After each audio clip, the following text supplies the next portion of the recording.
मंडी खबर के सह प्रायोजक है agriculture insurance company of India limited. संपन्न भारत की पहचान, बीमित फसल, खुशहाल किसान।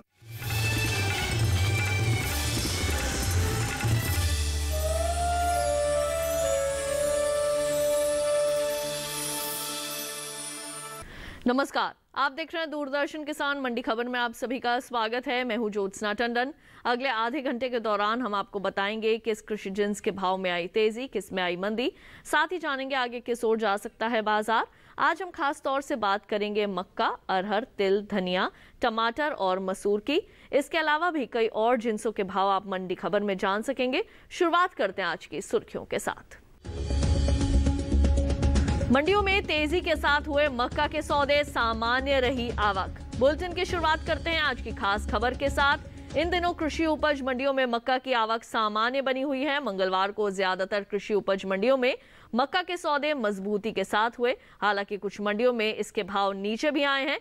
वहीं इस साल मक्का की बुआई बीते साल के मुकाबले आगे चल रही है। हालांकि मोटे अनाज के रकबा कुछ कम हुआ है।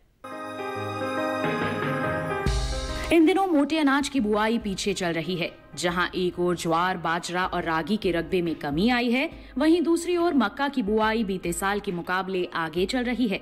चालू खरीफ सीजन में मोटे अनाज की कुल बुआई में 7 लाख हेक्टेयर से ज्यादा की कमी आई है। कृषि मंत्रालय की ओर से जारी ताजा आंकड़ों के अनुसार साल 2021 के 25 जून तक देश भर में 34,28,000 हेक्टेयर से अधिक के क्षेत्रफल में मोटा अनाज बोया जा चुका है, जबकि बीते साल की समान अवधि में बुआई का रकबा 41,55,000 हेक्टेयर रहा था।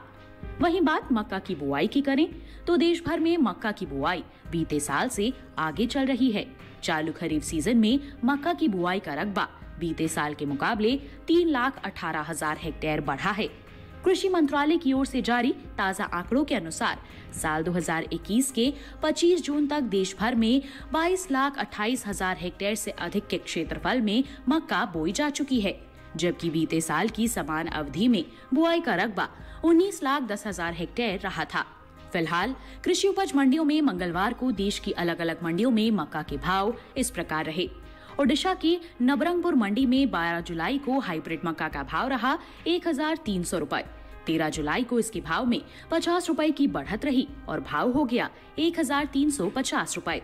वहीं पंजाब की जालंधर सिटी मंडी में इस दौरान मक्का के सौदों में 225 रुपए के उछाल के साथ कारोबार हुआ। यहाँ 13 जुलाई को मक्का का भाव रहा 1,525 रुपए, जो 12 जुलाई को 1,300 रुपए था। राजस्थान की उदयपुर मंडी में 12 जुलाई को सफेद मक्का का भाव रहा 1,650 रुपए। 13 जुलाई को इसके सौदे 100 रुपए चढ़कर 1,750 रुपए पर हुए, जबकि उदयपुर मंडी में इस दौरान पीली मक्का के भाव 50 रुपए टूटकर 1,400 रुपए पर हुए। उत्तर प्रदेश की फर्रुखाबाद मंडी में बीते 2 दिनों के दौरान हाइब्रिड मक्का के भाव स्थिर रहे। यहाँ 12 और 13 जुलाई को मक्का बिना किसी उतार चढ़ाव के 1,600 रुपए पर बिकी। उत्तर प्रदेश की दूसरी मंडियों में मक्का के भाव की बात करें तो अलीगढ़ में मंगलवार को हाइब्रिड मक्का का भाव रहा 1,530 रुपए और कासगंज मंडी में पीली मक्का 1,530 रुपए पर बिकी, जबकि राज्य की ही मैनपुरी मंडी में इस दौरान पीली मक्का के सौदे 1,515 रुपए पर हुए। बता दें कि इस साल मक्का की पैदावार में खासा इजाफा होने का अनुमान है। इस साल देश में मक्का की पैदावार में 14 लाख टन से ज्यादा की बढ़त हो सकती है, जिसका असर कृषि उपज मंडियों में मक्का के भाव पर पड़ सकता है। कृषि मंत्रालय के साल 2020-21 के लिए जारी तीसरे अग्रिम अनुमान के अनुसार देश में मक्का की पैदावार 3,02,40,000 टन रहने का अनुमान है, जो बीते साल की समान अवधि के दौरान 2,87,70,000 टन की रही थी।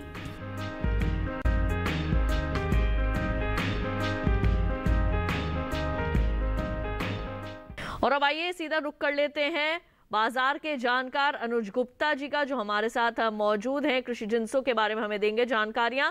अनुज गुप्ता जी, आपका बहुत बहुत स्वागत है मंडी खबर में। सबसे पहले आपसे जानना चाहूंगी, मक्का की पैदावार को देखते हुए इसके भाव आगे किस ओर जा सकते हैं, क्या जानकारी देंगे किसानों को?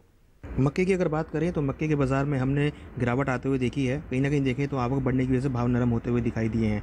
वादा व्यापार के अंदर भी भावों में कुछ नरमी देखने को मिल रही है। हमें लगता है मक्के के बाज़ार में आने वाले दिनों में भाव नरम रह सकते हैं। बिल्कुल। और जो किसान जिनके पास फसल है वो उसे बेचें या रोकें, आगे उनके लिए क्या सलाह रहेगी आपकी? मक्के के किसानों को सलाह है जिनके पास मक्का रखा है फिलहाल अभी मंडियों का रुख करके चले। हमें लगता है छोटी अवधि में भावों में नरमी का रुख देखने को मिल सकता है। आवक बढ़ने की वजह से भाव नरम रह सकते हैं, तो किसानों के लिए सलाह है कि अपनी क्रॉप को बेच कर निकल जाएं। बिल्कुल। और अब रुख कर लेते हैं बाकी की सुर्खियों की तरफ। चालू खरीफ सीजन में 24 लाख हेक्टेयर के पार पहुंची अरहर की बुआई, पैदावार में बढ़त अनुमानित। 5000 हेक्टेयर घटा तिल की बुआई का रकबा, उपज में बढ़त संभव। चालू खरीफ सीजन में अरहर की बुआई आगे चल रही है। कृषि मंत्रालय की ओर से जारी ताजा आंकड़ों के अनुसार देश भर में अरहर की खेती 24 लाख हेक्टेयर के पार पहुंच गई है। वहीं घरेलू स्तर पर खरीफ अरहर की पैदावार में बढ़त का अनुमान है, जिसका असर कृषि उपज मंडियों में अरहर के भाव पर देखने को मिल सकता है। देश भर में दलहनी फसलों की कुल बुआई बीते साल से पीछे चल रही है। दलहनी फसलों में शामिल अरहर, उड़द का रकबा जहां बीते साल के मुकाबले आगे चल रहा है, वहीं मूंग की बुआई में कुछ कमी आई है। कृषि मंत्रालय के साल 2021 के 9 जुलाई तक के लिए जारी ताजा आंकड़ों के अनुसार चालू खरीफ सीजन में दलहनी फसलों की बुआई 85,000 हेक्टेयर घटकर 52,49,000 हेक्टेयर में हो चुकी है, जो बीते साल की समान अवधि के दौरान 53,35,000 हेक्टेयर रही थी।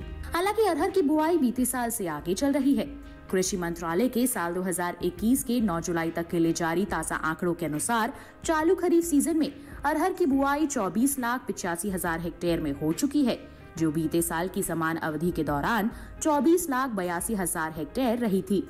यानी अरहर का रकबा 3,000 हेक्टेयर आगे चल रहा है। वहीं घरेलू स्तर पर अरहर की पैदावार में इस साल बढ़त का अनुमान है। कृषि मंत्रालय के तीसरे अग्रिम अनुमान के अनुसार खरीफ अरहर की उपज में 2 लाख टन से ज्यादा का इजाफा हो सकता है। 2020-21 के लिए जारी तीसरे अग्रिम अनुमान के अनुसार अरहर की पैदावार 41,40,000 टन रह सकती है, जबकि बीते साल की समान अवधि के दौरान उपज 38,90,000 टन रही थी। फिलहाल मंगलवार को ज्यादातर कृषि उपज मंडियों में साबुत अरहर की आवक सामान्य रही।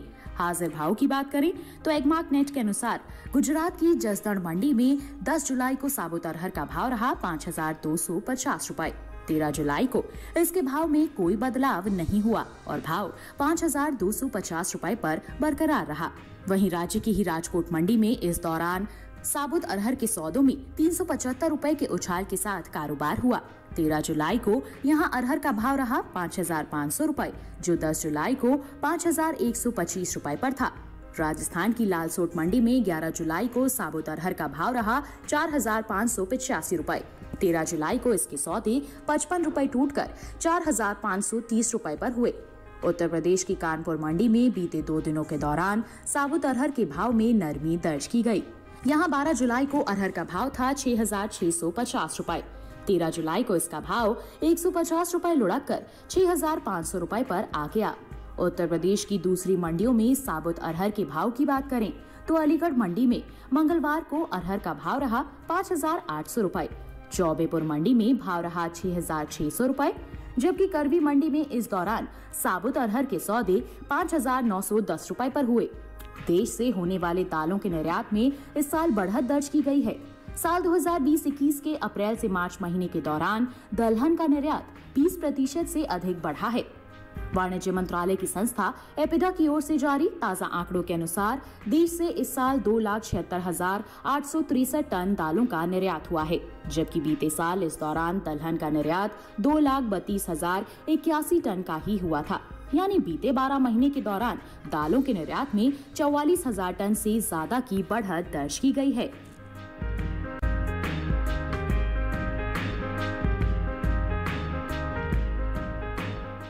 और अब आइए एक बार फिर से चलते हैं अनुज गुप्ता जी के पास। अनुज जी, ये बताएं कि अरहर के बाजार पर आप आगे क्या जानकारी देना चाहेंगे, क्या कहना चाहेंगे, किस ओर करवट ले सकता है बाजार? अरहर की बात करें, दालों की बात करें तो यहाँ पर हमने गिरावट आते हुए देखी है। दालों के अंदर भी हमने आवक बढ़ती हुई देखी है, इसकी वजह से भाव नरम होते हुए दिखाई दिए हैं। हमें लगता है आने वाले दिनों में अरहर में और दालों में नरमी का रुख बना रहेगा। अच्छी आवक होने की वजह से भावों में नरमी देखने को मिल रही है। और जो किसान हैं उनके लिए आपका क्या परामर्श रहेगा? अरहर के किसानों को सलाह है जिनके पास अरहर रखी है फिलहाल अभी मंडियों का रुख करके चले। हमें लगता है छोटी अवधि में भावों में नरमी देखने को मिल सकती है। कहीं ना कहीं आवक बढ़ने की वजह से और डिमांड कम होने की वजह से भाव नरम रहते हुए दिखाई दे रहे हैं। किसानों के लिए सलाह है कि अभी क्रॉप को बेच के निकल जाए, आने वाले दिनों में भाव नरम रह सकते हैं। बिल्कुल, तो अनुज आप हमारे साथ बने रहिए, जल्द एक बार आपके पास फिर वापस लौटेंगे। आइए अब एक नजर डाल लेते हैं आलू के बाजार भाव पर। हिमाचल प्रदेश की कांगड़ा मंडी में आलू का भाव रहा 1300 रुपए। पंजाब की फाजिलका मंडी में इसका भाव रहा 900 रुपए और उत्तर प्रदेश की अकबरपुर मंडी में इसके सौदे 1020 रुपए पर हुए। सभी भाव आवक और गुणवत्ता के अनुसार हैं। और अब आइए रुक कर लेते हैं, देख लेते हैं प्याज का बाजार कैसा रहा। जम्मू कश्मीर की नरवाल मंडी में प्याज का भाव रहा 2600 रुपए। पंजाब की लुधियाना मंडी में इसके सौदे 1600 रुपए पर हुए और राजस्थान की जोधपुर मंडी में इसके सौदे 1200 रुपए पर हुए। सभी भाव आवक और गुणवत्ता के मुताबिक हैं। इसी के साथ वक्त हो चला है एक छोटे से ब्रेक का। ब्रेक के उस पार बात होगी तिल और मसूर की। देखते रहिए दूरदर्शन के साथ। अब कैसी भी आपदा हमारी फसल पे आ जाए, क्षति होने पर हमारे दावों का उचित भुगतान मिलता है, क्योंकि हमने लिया है प्रधानमंत्री फसल बीमा। बुआई से फसल कटाई तक हर जोखिम का दावा, न्यूनतम प्रीमियम पर अधिकतम भुगतान का वादा। योजना से हर साल जुड़ रहे हैं 5 करोड़ से ज्यादा किसान। अब आपकी है बारी। नजदीकी कृषि कार्यालय, सहकारी समिति, बैंक शाखा, अधिकृत बीमा कंपनी या जन सेवा केंद्र में स्वेच्छा से करा सकते हैं पंजीकरण। फसल बीमा पोर्टल या फसल बीमा ऐप द्वारा भी किया जा सकता है पंजीकरण। प्रधानमंत्री फसल बीमा योजना, आपकी फसलों का संपूर्ण सुरक्षा कवच। कृषि एवं किसान कल्याण मंत्रालय, भारत सरकार।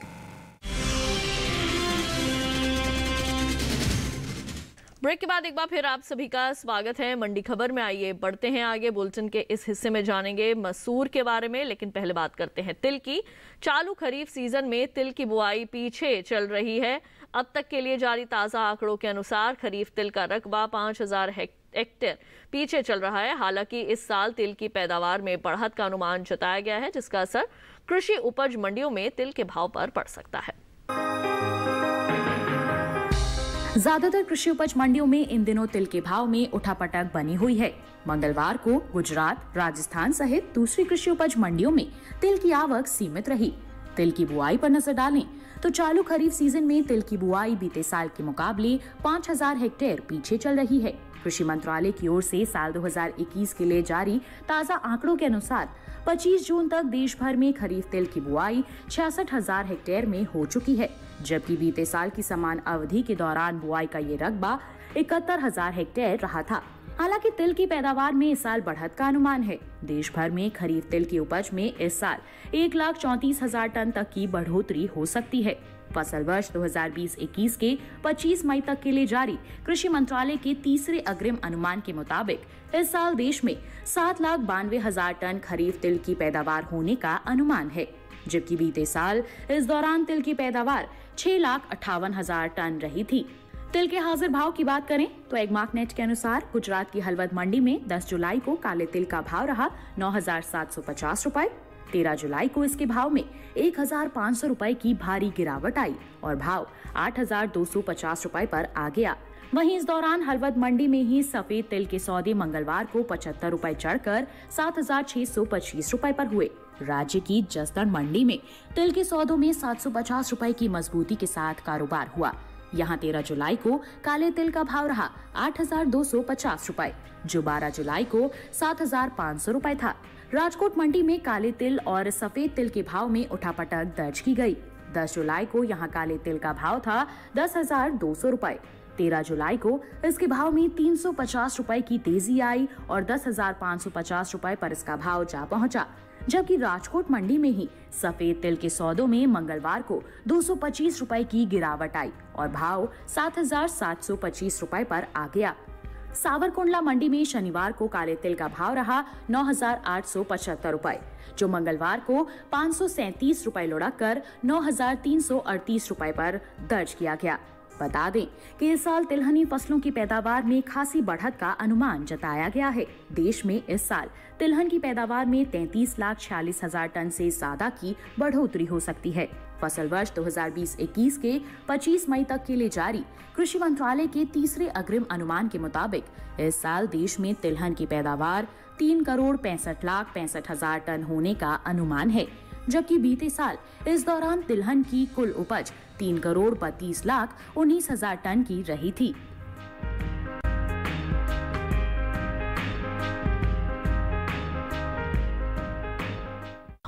बार फिर से चलते हैं अनुज गुप्ता जी के पास। अनुज जी, ये बताएं कि तिल की पैदावार में जैसा कि बढ़त का होने का अनुमान है, भाव आगे किस ओर जा सकते हैं? जहाँ तक तिल का सवाल है, तिल के बाजार में हमने तेजी आते हुए देखी है। डिमांड बढ़ने की वजह से भावों में तेजी देखने को मिल रही है। आवक कम होने की वजह से डिमांड बढ़ने की वजह से भावों में तेजी देखने को मिल रही है। हमें लगता है तिल के बाजार में आने वाले दिनों में तेजी का रुख रह सकता है। बिल्कुल, और जो किसान है उनके लिए आपका क्या परामर्श रहेगा? तिल के किसानों को सलाह है, जिनके पास तिल रखा है फिलहाल अभी होल्ड करके चले। आने वाले दिनों में भावों में तेजी देखने को मिल सकती है। डिमांड बढ़ने की वजह से भी भावों को सपोर्ट मिलता हुआ दिख रहा है। तो जिन किसानों के पास तिल रखा है उनको अभी होल्ड करना चाहिए। आने वाले दिनों में भावों में तेजी देखने को मिल सकती है। बिल्कुल, तो बाजार के जानकार अनुज गुप्ता जी लगातार हमारे साथ बने हुए हैं, कृषि जिंसों के संबंध में दे रहे हैं जानकारी। आगे भी उनसे करेंगे बात, लेकिन पहले एक नजर डाल लेते हैं भिंडी के बाजार भाव पर। गुजरात की राजकोट मंडी में भिंडी का भाव रहा 1250 रुपए। हिमाचल प्रदेश के कांगड़ा मंडी में इसके सौदे 2250 रुपए पर हुए और उत्तर प्रदेश की अलीगढ़ मंडी में भिंडी का भाव रहा 1400 रुपए। सभी भाव आवक और गुणवत्ता के अनुसार हैं। और अब जान लेते हैं लौकी का बाजार भाव। गुजरात की सूरत मंडी में लौकी का भाव रहा 1650 रुपए। हरियाणा की गुरुग्राम मंडी में इसका भाव रहा 900 रुपए और उत्तर प्रदेश की लखीमपुर मंडी में इसके सौदे 1030 रुपए पर हुए। सभी भाव आवक और गुणवत्ता के अनुसार हैं। और अब आइए बात कर लेते हैं मसूर की। इस साल रबी मसूर की पैदावार बीते साल के मुकाबले ज्यादा रह सकती है। फसल वर्ष 2020-21 के लिए कृषि मंत्रालय की ओर से 25 मई को जारी तीसरे अग्रिम अनुमान के अनुसार इस साल देश में रबी मसूर की पैदावार 12,60,000 टन ज्यादा होने का अनुमान है, जबकि पिछले साल 2019-20 के दौरान देश में मसूर की उपज 11 लाख टन की रही थी। फिलहाल अधिकतर कृषि उपज मंडियों में मंगलवार को मसूर की आवक सामान्य रही। मसूर के हाजिर भाव की बात करें तो एगमार्क नेट के अनुसार मध्य प्रदेश की खुजनेर मंडी में मसूर का भाव रहा 5,900 रुपए। उत्तर प्रदेश की अलीगढ़ मंडी में भाव रहा 5,900 रुपए। लखीमपुर में मसूर 5,620 रुपए पर बिकी, जबकि राज्य की ही गाजीपुर मंडी में इस दौरान मसूर के सौदे 6,900 रुपए पर हुए। और अब आइए चलते हैं अनुज गुप्ता जी के पास। अनुज जी, ये बताएं कि आगे आने वाले दिनों में मसूर के भाव किस ओर करवट ले सकते हैं?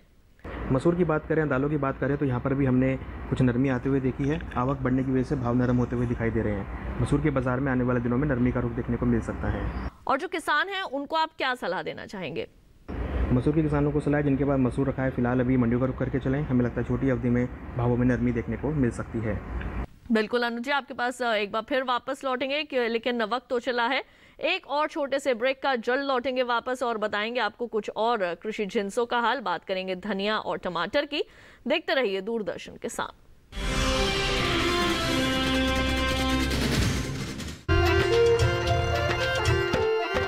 फसल बीमा से अब सुरक्षित आत्मनिर्भर बन जाए किसान। माटी से है उठी पुकार, अब तकदीरें बदलेंगी।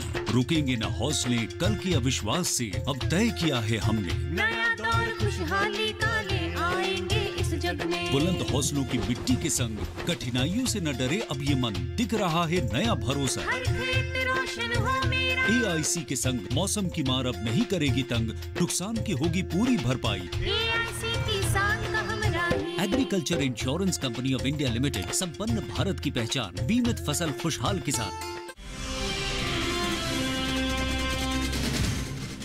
ब्रेक के बाद एक बार फिर आप सभी का स्वागत है मंडी खबर में। और अब बात आइए करते हैं धनिया की। भारतीय मसालों के निर्यात में हर साल बढ़ोतरी हुई है। साल 2020-21 के दौरान देश से मसालों के निर्यात में 30% का जोरदार इजाफा हुआ है। वहीं धनिया के निर्यात की बात करें तो देश से होने वाले धनिया के निर्यात में इस साल अच्छी बढ़त दर्ज की गई है। वित्त वर्ष 2020-21 के दौरान देश से होने वाला धनिया का निर्यात 21% से ज्यादा बढ़ा है, जिसका असर कृषि उपज मंडियों में धनिया के भाव पर पड़ सकता है। भारतीय मसाला बोर्ड द्वारा जारी ताजा आंकड़ों के अनुसार 2020-21 के दौरान देश से 57,000 टन धनिया का निर्यात हुआ है, जबकि बीते साल की समान अवधि के दौरान निर्यात महज 47,135 टन का ही हुआ था। फिलहाल ज्यादातर कृषि उपज मंडियों में मंगलवार को धनिया की आवक सीमित रही। बात इसके हाजिर भाव की करें तो एगमार्क नेट के अनुसार गुजरात की धोराजी मंडी में धनिया का भाव रहा 5,255 रुपए, राजकोट मंडी में भाव रहा 5,750 रुपए, केरल की अरूर मंडी में धनिया 16,100 रुपए पर बिका, जबकि राजस्थान की जोधपुर मंडी में इस दौरान धनिया के सौदे 4,853 रुपए पर हुए। वहीं घरेलू स्तर पर धनिया की पैदावार की बात करें तो पिछले साल के मुकाबले इस साल धनिया की उपज में लगभग 20% से ज्यादा की बढ़त अनुमानित है। कृषि मंत्रालय की ओर से साल 2020-21 के लिए जारी पहले आकलन के ताजा आंकड़ों के मुताबिक देश भर में इस साल 7,20,000 टन धनिया की पैदावार होने का अनुमान है, जो बीते साल की समान अवधि के दौरान 5,92,000 टन रही थी। अनुज जी लगातार हमारे साथ मौजूद हैं। अनुज गुप्ता जी, अब ये बताएं कि धनिया के निर्यात में बढ़ोतरी होने से इसके भाव पर क्या असर पड़ेगा? धनिया की अगर बात करें या मसालों की बात करें तो यहाँ पर हमने तेजी आते हुए देखी है। निर्यात मांग बढ़ने की वजह से भावों में तेजी देखने को मिल रही है। धनिया के अंदर भी आवक कम होने की वजह से और निर्यात मांग बढ़ने की वजह से भाव ऊपर आते हुए दिखाई दे रहे हैं। वादा व्यापार के अंदर ही भावों में तेजी देखने को मिल रही है। हमें लगता है धनिया के बाजार में और बाकी मसालों में तेजी का रुख बना रहेगा। बिल्कुल, और जो किसान हैं उनको आप क्या परामर्श देना चाहेंगे? ऐसे में वे क्या करें? जिन किसानों के पास धनिया रखा है उनके लिए सलाह है कि अभी फिलहाल होल्ड करके चलें। छोटी अवधि में भावों में तेजी का रुख देखने को मिल सकता है। एक्सपोर्ट डिमांड निर्यात मांग से भावों को सपोर्ट मिलता हुआ दिखाई दे सकता है। तो जिन किसानों के पास धनिया रखा है उनके लिए सलाह है कि फिलहाल अभी क्रॉप को होल्ड करके चलें। आने वाले दिनों में भावों में तेजी देखने को मिल सकती है और उनको यहाँ से अच्छे दाम मिल सकते हैं। बिल्कुल अनुज जी, आपके पास फिर से वापस लौटेंगे। अब आइए बढ़ते हैं आगे, नजर डाल लेते हैं खीरा के बाजार भाव पर। केरल की अरूर मंडी में खीरे का भाव रहा 2,900 रुपए। पंजाब की लुधियाना मंडी में इसके सौदे 1,100 रुपए पर हुए और उत्तर प्रदेश की शामली मंडी में भाव रहा 1,340 रुपए। सभी भाव आवक और गुणवत्ता के अनुसार हैं। और अब आइए बात करते हैं हरी मिर्च की। गुजरात की राजकोट मंडी में हरी मिर्च का भाव रहा 3,750 रुपए। हिमाचल प्रदेश की पालमपुर मंडी में भाव रहा 4,350 रुपए। पंजाब की जालंधर सिटी मंडी में भाव रहा 900 रुपए। सभी भाव आवक और गुणवत्ता के अनुसार हैं। और अब आइए आखिर में बात कर लेते हैं टमाटर की। इस साल देश में टमाटर की उपज में बढ़त का अनुमान है। बीते साल के मुकाबले इस साल टमाटर की पैदावार में 11 लाख टन से अधिक की बढ़त हो सकती है। कृषि मंत्रालय की ओर से साल 2020-21 के बागवानी फसलों के लिए जारी पहले आकलन में देश भर में टमाटर की उपज 2,48,000 टन की रह सकती है, जबकि साल 2019-20 में टमाटर की पैदावार 1,90,07,000 टन की रही थी। फिलहाल ज्यादातर कृषि उपज मंडियों में मंगलवार को टमाटर की आवक सामान्य रही। हाजिर भाव की बात करें तो एगमार्क नेट के अनुसार गुजरात की सूरत मंडी में टमाटर का भाव रहा 1,275 रुपए। राजकोट मंडी में भाव रहा 2,000 रुपए। हरियाणा की गुरुग्राम मंडी में टमाटर 1,500 रुपए पर बिका, जबकि जम्मू कश्मीर के नरवाल मंडी में इस दौरान टमाटर के सौदे 1,250 रुपए पर हुए। एपिडा की ओर से जारी ताजा आंकड़ों के अनुसार सब्जियों के निर्यात में खासा इजाफा हुआ है। साल 2020-21 में अप्रैल से मार्च महीने के दौरान देश से कुल सब्जियों के निर्यात में 3,96,000 टन से ज्यादा की बढ़त दर्ज की गई है। साल 2020-21 में के 12 महीने के दौरान सब्जियों का कुल निर्यात 23,26,538 टन का हो चुका है, जबकि बीते साल की समान अवधि के दौरान निर्यात महज 19,30,511 टन का ही हो सका था। और अब आइए एक बार फिर से रुक कर लेते हैं अनुज गुप्ता जी का। अनुज जी, ये बताएं कि टमाटर के बाजार पर आप क्या कहना चाहेंगे? टमाटर की अगर बात करें तो टमाटर के अंदर आवक बढ़ती हुई दिखाई दे रही है, जिससे भाव नरम होते हुए दिखाई दे रहे हैं। हमें लगता है आने वाले दिनों में टमाटर की अच्छी क्रॉप होने की वजह से और अराइवल बढ़ने की वजह से भाव नरम रह सकते हैं। बिल्कुल, और जो किसान हैं उनके लिए आपकी क्या सलाह रहेगी? टमाटर के किसानों के लिए सलाह है अपनी क्रॉप को मंडियों का रुख करके चले। हमें लगता है आने वाले दिनों में भाव नरम रह सकते हैं। तो अनुज जी, आपका बहुत बहुत धन्यवाद। आप हमारे साथ लगातार जुड़े रहे और कृषि जिन्सों के संबंध में जो अहम जानकारियां आपने साझा की है उसके लिए आपका बहुत बहुत शुक्रिया। तो आज के मंडी खबर में बस इतना ही। उम्मीद है कि किसानों को अपनी उपज का सही भाव लेने में मंडी खबर से मदद मिल रही होगी। आप इस QR कोड को स्कैन करके DD किसान के YouTube चैनल पर भी इस कार्यक्रम को देख सकते हैं। फिलहाल दीजिए इजाजत और आप देखते रहिए दूरदर्शन किसान। रखिए अपना ख्याल। नमस्कार।